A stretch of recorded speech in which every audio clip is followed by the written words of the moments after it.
Are you good? That is good to hear. Okay. Now, the next section or unit which we're going to look at is this one about establishing associations between analysis classes. So we've looked at how to identify the classes. We've done that. But now it's a matter of saying,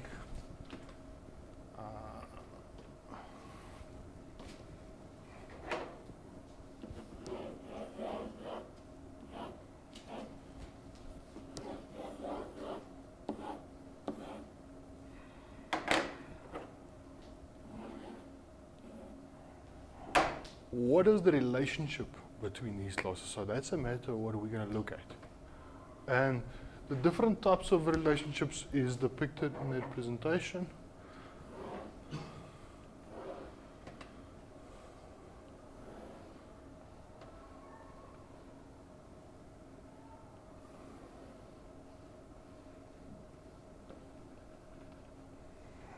Okay. Now, I've drawn 4 lines. It's depicted in the presentation, all of it. The first line, what does it tell us? It's basically telling us that there is a plain association between classes. It can mean that even that there is an association between the class itself. So in essence, it can look like this. It can also look like that. What does it mean? An object of one class is related to the other class. If we have a class of venue,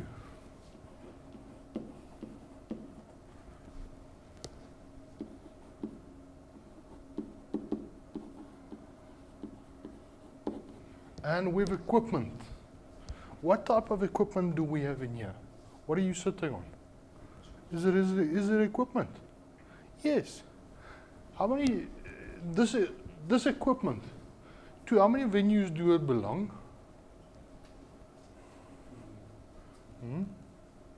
The chair you're sitting on, to how many venues does it belong? Only one. This venue which we are in, how many chairs is there? Okay, so we can go and say, but there is many chairs or many pieces of equipment in here. Okay. We can even go and look at a specific piece of equipment. Is it related to others? This video equipment. It's a video station, all of this, fancy, nice. How many other pieces of equipment is linked to it?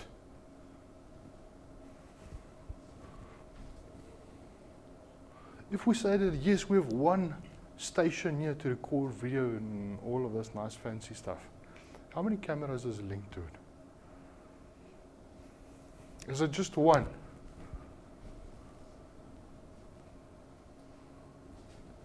Is it 2? Well, at least it needs to start at 1. So the minimum can be 1. But what is the maximum? Okay. So a maximum can be depicted as either a star or an actual value, or like 3. Okay, so it says to us the minimum for video equipment in a place needs to at least be 1. Okay, now the top one, line there, just means to us that we have a plain association. Then we have an association with an arrowhead. What does the arrow tell us? That there's navigation, direction. We are navigating from this side to that side. Okay, it's almost like the one side does not know of the other side. Okay. Then we also have these two. The one is a diamond, and the other one is a diamond which is colored in, which is shaded. The top diamond one means to us that there is aggregation. It talks about a whole two-part relationship. Okay, it talks about that, so we're going to look at it a bit now in more detail. And then we have composition, the one which is colored in. Composition, where do you get it? When there's a strong link between the whole two parts, and you cannot, if you remove the parts, you're going to lose the meaning of the whole. And if you lose the whole, you lose the parts. Okay, I know. We're going to look at it now. Okay, so you will see the material is available there. See it. And then there's a long, nice walkthrough on establishing associations between analysis classes. Takes us really through a matter of how do we do that now. Okay, so in this, there's a mention of a number of things, structured and versus dynamic diagrams. So a class diagram in essence is a structure diagram. It is going to depict the structure of our system. So if we look at this quickly, what are we seeing there? We have a venue and we have equipment. It talks about how the classes is related. Okay. Then, so how do we represent a class? You would have seen the other day that we talked about that we have a class notation, that there's a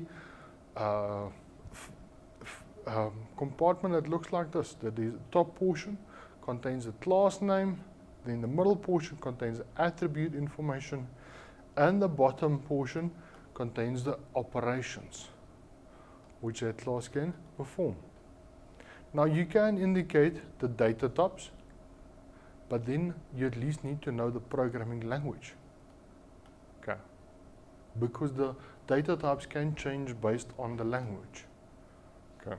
And how to represent it. So then there's another example where they're actually showing us, but we have a balance and they're representing this balance as dollars, but it should normally be initialized to a value of 0. Okay. So then there's also a continuation where they talk a bit about the operations and the naming of operations. So then they say to us, but for operation can also be indicated, that we indicate the direction of this operation. Why is that important? Some languages allows us to state the direction which this operation is going to go. Is it just in? Is it out? Is it bi-directional communication for this operation? Is it by reference or by value? Okay. Then we also have inheritance, where we're creating structures that look like this. What is inheritance? It's really allowing us to create some form of generalization structure, where you have a parent and you have children to that. Okay, so what are we seeing here? Just go in a bit. We have a bank account and there's owner, there's a balance, there's a deposit, withdrawal in here. Now if we look at the check account and the savings account, they have one of the attributes which we see again here is this one about withdrawal. If we have a check account and a savings account, both of them have a withdrawal operation. Okay. You will note that that one is also written in italic. Why italic?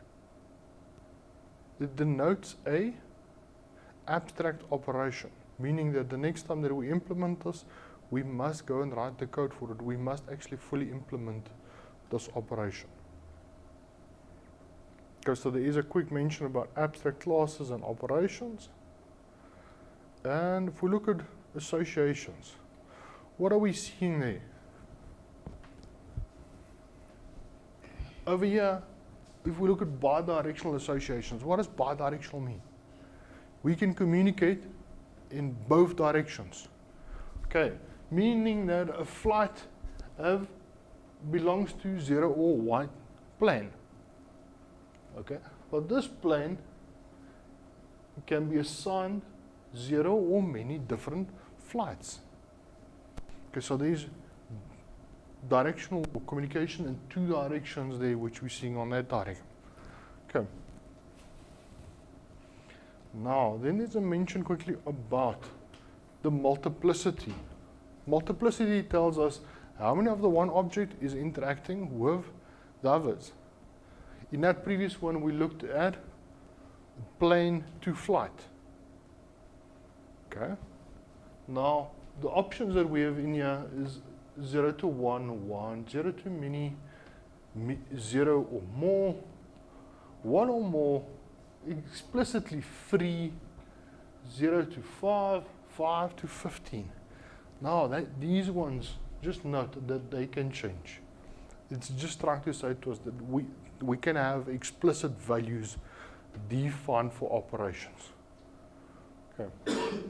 But what we're really seeing there is that objects, or one object is related to some other objects. Okay. So then there's also an example where we can see unidirectional association.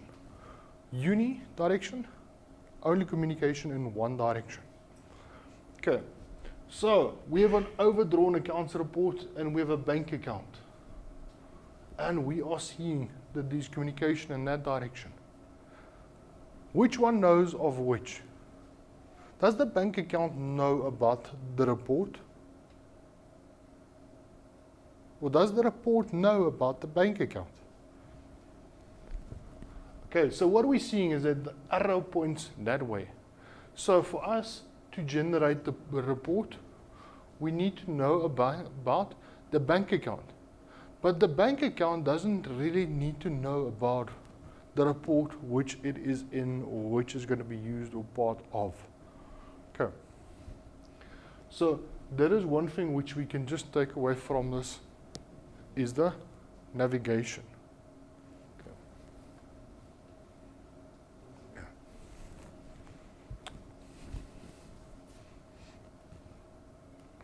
Now, then there's also mention about creating association classes. Now, an association class is like this. What do we see here? We have a flight and frequent flyer. Who's a frequent flyer? Person that flies often. Now, this person who's flying often is on 0 or many flights. But this flight have 0 to many frequent flyers. But for each frequent flyer, we would like to know their mileage credit. What would mileage credit be?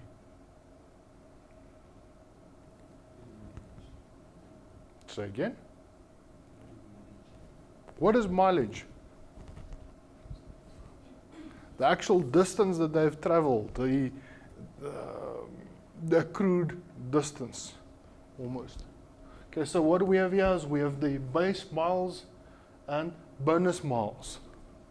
So base miles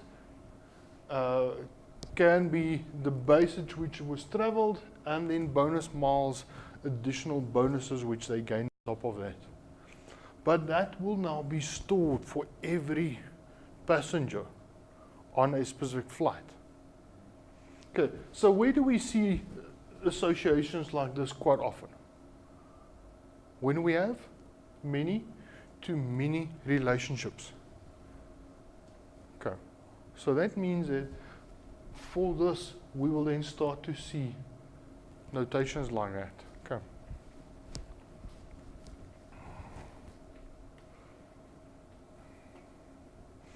Then there's quickly a mention about aggregation, basic aggregation. You remember that we spoke about this briefly, we looked at this, the whole to part relationship. Okay, what are we seeing there? Wheels. Are they part of a car? Yes. So one of the phrases which you can quite often use to test about aggregation is just is part of. Is the wheels part of a car? Yes. Okay. So a department, is it part of a company? Yes. So the same test which you can use for aggregation, you can also use for composition. But it goes beyond that a bit. Composition, also meaning that if we destroy the company, is the department going to be destroyed? Inadvertently, yes. Okay, so there's that coincident lifetime. We can't have the one without the other. You can't have the whole without its parts. Okay, so just take note about that. We will have a look now at it a bit more. Now, what is a reflexive association? Reflexive association is a class which is related to itself. An employee manages other employees. But a manager, what is he doing? He manages the employees. Is a manager also an employee? Yes. So all of them can still be seen as people or employees at a company. But what we now are seeing is that there's a relationship which is evolving. One of them is related possibly to zero or many, but that can change depending on the business rules. Okay, then we also have visibility. What is visibility? This is now talking about, is the class or the attributes or operations visible to the outside, allowing us over to have some form of encapsulation. Public, what does that mean? Public is denoted just by having a plus sign, protected by a hash sign, private by just a dash, and package space by having that tilde sign there. Okay, so what does public visibility tell us? If we look at this, for employee there, the first name and last name, is visibility mentioned there? No. So if we look at just this bank account there, owner, balance, deposit, withdraw, what are we seeing there? All of them have these plus signs next to them, meaning that they are public. They are accessible directly. Okay. Then there's also a hash sign, meaning that that one is protected. Okay. Is it good to make attributes public?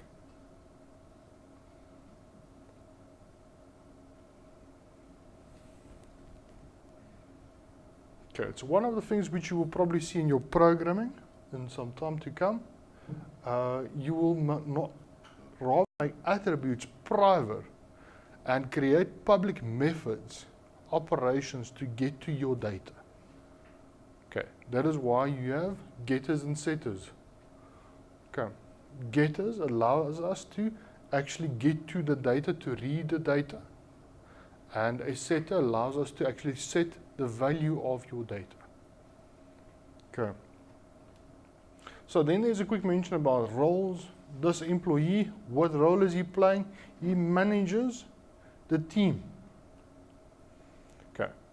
So if we create a class diagram, we are going to possibly indicate the roles on it, so that we see what is the role one object is playing in relationship to the others. Okay. Then there's a quick mention about association names and when to use it. It is rather preferred to use role names than association names. Association names is very easy to give to a relationship, but the role name is a lot clearer because it now says an object of this employee. What is he going to do in terms of the other? He's going to manage the team. Okay. Then there's a quick mention about modeling of packages. So if we had to develop this bank account generalization we saw earlier as a package, we could see that we have them in a folder structure like this, and inside there we still have our three classes. Okay.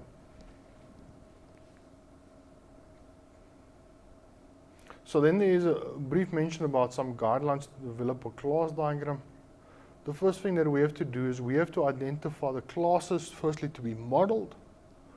Now, you might go by finding your classes normally, what we've done last week, and then start placing them in a class diagram. Then we have to identify which of these analysis classes have some kind of relationship with each other. How are they related? Okay? Then for any two classes that have some relationship, we have to identify the type of relationship. Is it association, aggregation, composition, or inheritance? Then when identifying the type of relationship, we have to keep in mind also to indicate the multiplicity and association name, but preferably the role name. Okay. If there is non-inheritance relationships, what does that mean?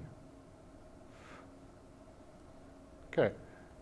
Association, aggregation, composition, then we need to look at identifying the multiplicity and role names for the relationship. Okay. Now, as a very brief section, when we're creating the class diagram, there's a very quick mention about, in this section, about aggregation and composition. Now they say to us aggregation is a special form of an association, and it gives us a whole two-part relationship. Now it can be used by looking at, if we find the phrase part of, so there where the car is the doors part of a car, or the wheels is the part of the car. If you can see that, then aggregation can be used. But it should be used only where the parts are incomplete outside the context of the whole. What does that mean? It should be used only where the parts are incomplete outside of the whole.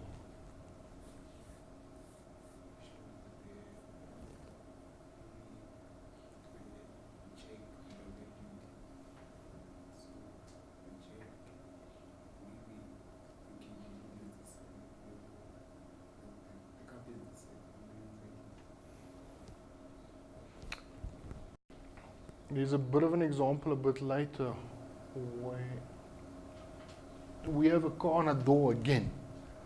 But now in this case they've modeled it just as in a plain association. So they're saying to us, for example, if you are modeling a car parts store, the car bodies and door may be sold separately. If we go to a scrapyard, what is a scrapyard? These guys taking all the scrap metal which we don't want, we don't need anymore. Okay, sometimes there's also broken old cars standing there. So they can sell either the body of the car, or the doors, or a mirror, or just a piece of the vehicle which you would like to have. Is there a relationship between the car and the door? The car and the piece of equipment they're selling? Yes, there's still a relationship because that piece of door still belongs to the car. It's still coming from that car. But is it still meaning that we need to model it as a aggregation relationship? Let's go back to that phrasing quickly. It should only be used where the part is incomplete outside the context of the whole. Okay? So if we go back here, can this door be used on another car? Yes. Can that window winder be used on another car? As long as probably the make is the same, but it can be used. Okay, so what are we seeing is if that class is complete outside of the whole, then we don't need to model it as aggregation.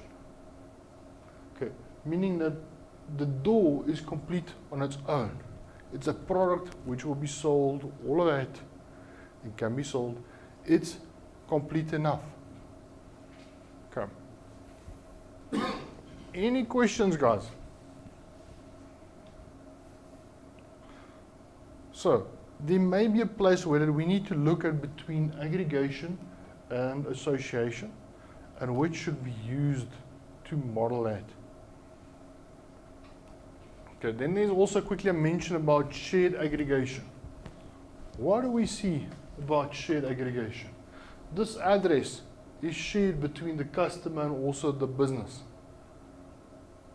Two holes depend on that specific part.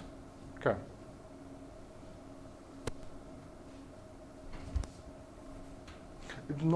It's not very often that we actually break down a system so far that you break it down and you develop shared aggregation.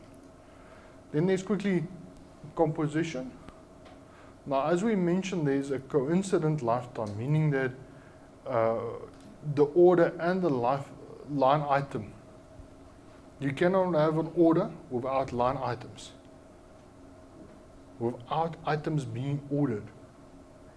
If you go to a shop, let's say you're going to go and buy a pizza. Can you buy a pizza without actually adding an item to the order?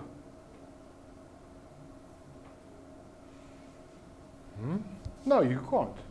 You actually need to add an item to the order before that order will be considered an actual order. Okay. So then there's also quickly a mention about generalization. Okay, where we're talking about special forms of generalization, single inheritance and multiple inheritance, where single inheritance just talks about one parent and multiple inheritance talks about two parents. In this case, we have a bird. A bird can be considered about something which flies, flying thing.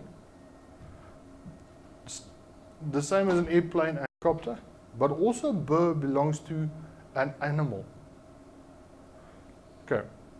Now what we need to note is that multiple inheritance is not supported by all programming languages. Okay. Meaning that we can't have a parent or a child which depends on multiple parents. Okay.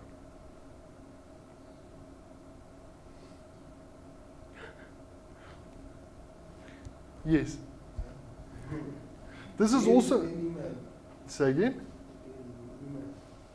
Is a bird not an animal? Huh? Is a bird an animal?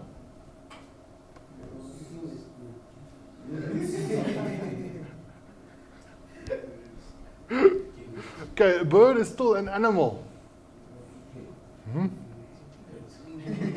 I know.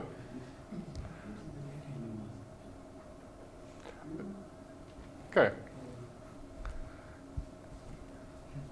Guys, there is a video also available on Blackboard on how do we create a class diagram also.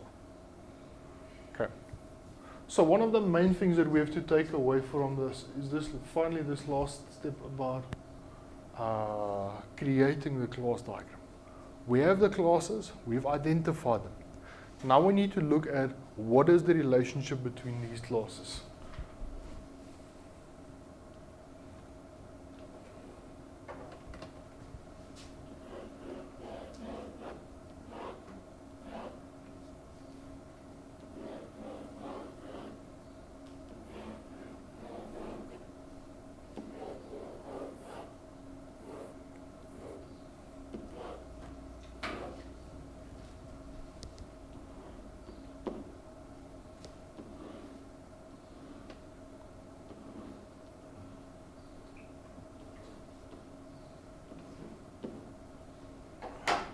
Okay, a lot of times what we are seeing is we've discovered classes. Yes, they are there. But now, getting to see the actual relationship, that's where it's coming out. Now, okay.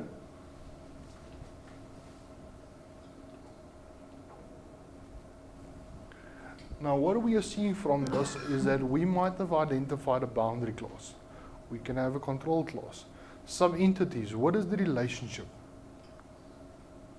Where can we get the relationships from?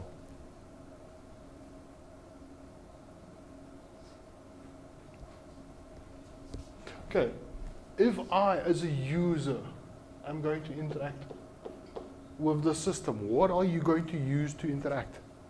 You're going to use the boundary clause. What is the boundary clause going to do? Let's say we had to model that section about the ATM where you are authenticating with the system. What are you doing? You as a user are interacting with the boundary clause. What is the boundary clause going to do?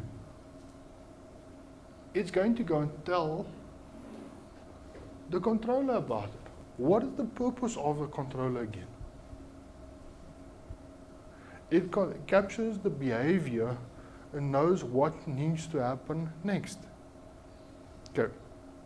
So you entered your card into the boundary clause and you've selected your language. Okay. What is this guy now going to do?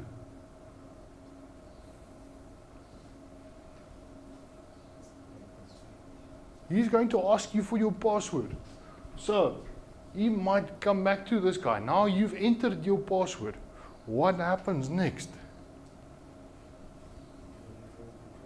How does it verify the password? Okay, so it goes to some of the database. Okay, this account. What is the password? What is the PIN? So we are seeing that we're developing some of diagram. And this is called a class diagram. It's denoting the communication between classes. Okay.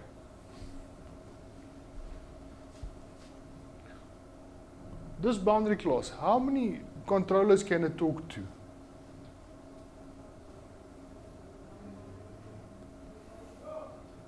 As many as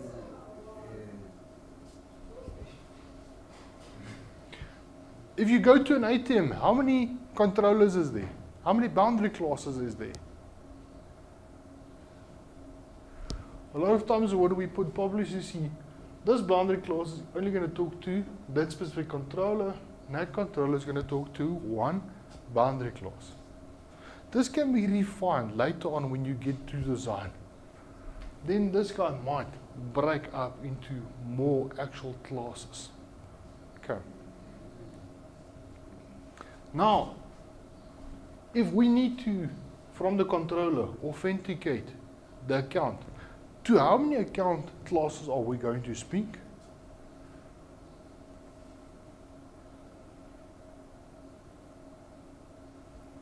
Are we going to speak to many accounts or just one account? Okay, so we just need to speak to one. And it also is going to belong to one controller in terms of our diagram. Okay. So I've added one clause to many. What is one of the things which is missing on our diagram?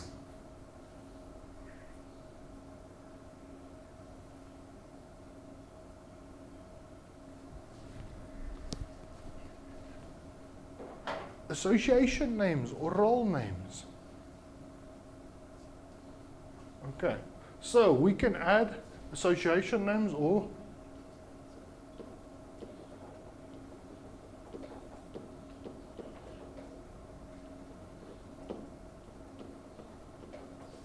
association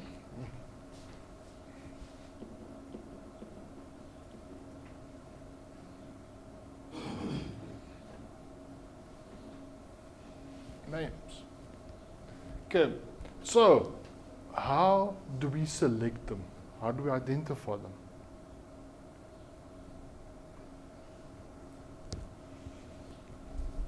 What is this boundary clause allowing us to do?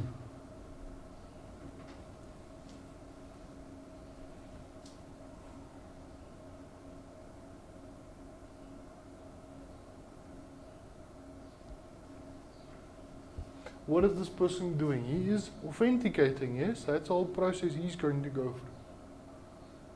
What is the boundary clause doing?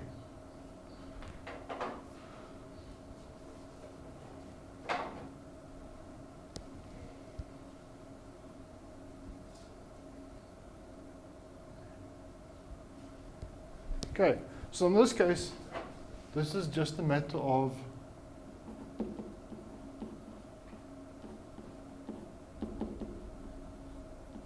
displaying that boundary clause, or this control clause is displaying the boundary clause. It's interacting with it, it's using it. Okay, what do we see here?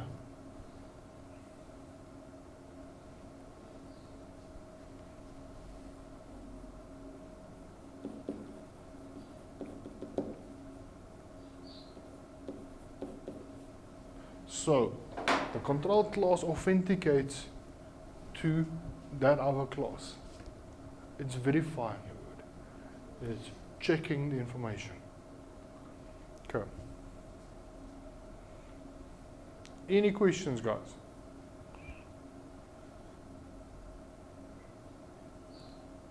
So when it checks the verification, what does it check? What does it check? Okay, what does it check to authenticate this information? It would probably go in the actual account number and compare the PIN to it, the entered information. Okay. And the balance? When you are authenticating to use the ATM, does it check the balance? No. It firstly just checks the PIN to see, can we let you sign into the account? Is this PIN correct? That's the first portion to it. If you are withdrawing funds, then it would probably go and check the balance. Okay.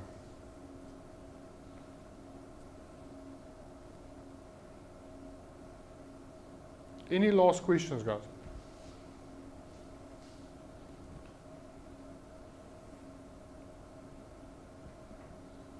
Okay, you must enjoy